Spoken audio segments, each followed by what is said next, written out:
I knew something was wrong before I even unlocked the door. It wasn't a sound. It wasn't a shadow. It was a feeling. That quiet, heavy feeling.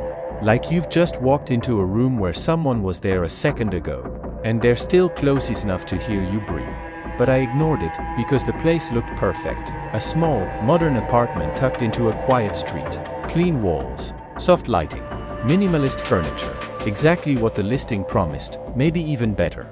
I remember smiling as I stepped inside, dragging my suitcase behind me. Long trip, exhausted. All I wanted was a shower and sleep. I locked the door. At least, I thought I did. The first thing that caught my attention was the mirror. It was placed directly across the living room, tall and narrow, reflecting almost the entire apartment. I don't know why, but I avoided looking at it for too long. Something about it felt intrusive. Like it wasn't just reflecting me. Like it was watching me. I dropped my bag near the couch and walked toward the bedroom. That's when I noticed it. The bed was slightly messy. Not dirty. Not unclean. Just used. The sheets were creased in a way that didn't look like housekeeping had made them. One pillow was slightly indented, like someone had been lying there not too long ago. I froze. Then I laughed. Relax, I told myself. You're just tired. Maybe the cleaner rushed.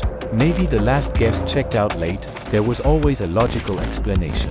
There had to be. Still, I checked the bathroom dry, no towels out of place. No signs of recent use, everything else looked normal, so I let it go. By midnight, I was in bed, scrolling through my phone. The apartment was silent, too silent. You know how most places have some kind of background noise? Traffic, air conditioning, distant voices. This place had nothing, just stillness, then a sound, soft, almost unnoticeable. A click, I sat up, listened. Nothing, I waited a few seconds, then lay back down. Probably the building settling, old pipes, again, logical. Another sound. This time, closer, a faint creak, like a floorboard, just outside the bedroom. My chest tightened. Hello? I called out, no answer. Of course not, because no one was there.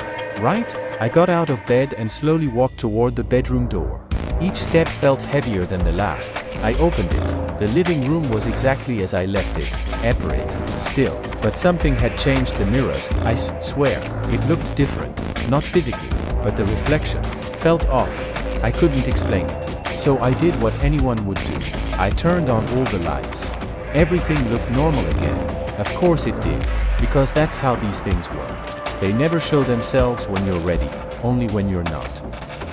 I checked the front door locked, chain still in place. Scent sealed, no way in, no way out. I was alone, I had to be. I went back to bed, but I didn't sleep. Around 3:17 a.m., I heard it again. This time, unmistakable. Footsteps, slow, measured, walking across the living room.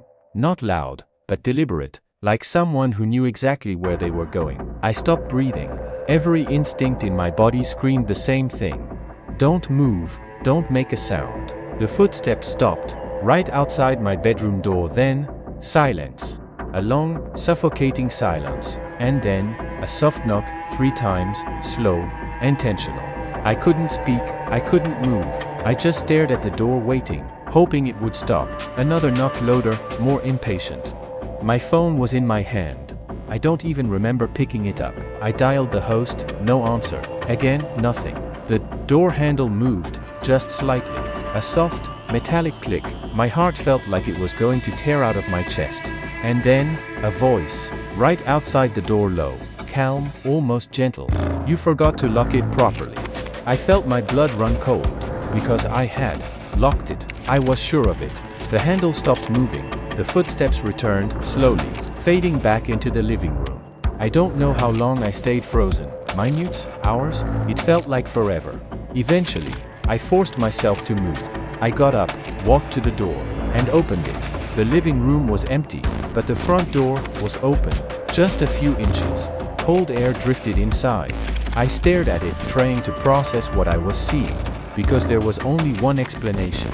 Either someone had just left, or they were still there. I grabbed my bag, didn't pack, didn't think, just ran, out the door, down the stairs, into the street. I didn't stop until I reached a nearby hotel. I booked a room immediately, didn't even check the price.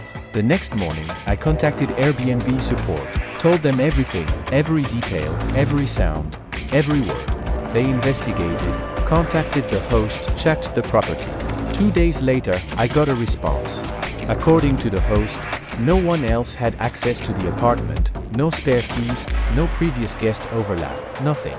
But here's the part that still keeps me awake at night. The security camera in the building hallway showed something. At 3:16 a.m., 1 minute before I heard the footsteps, the apartment door slowly opened and then closed again. No one was seen entering, no one was seen leaving, just the door moving on its own. I never went back, never contacted the host again. But sometimes, late at night when everything is quiet, I still hear it. 3 slow knocks, and that voice. You forgot to lock it properly.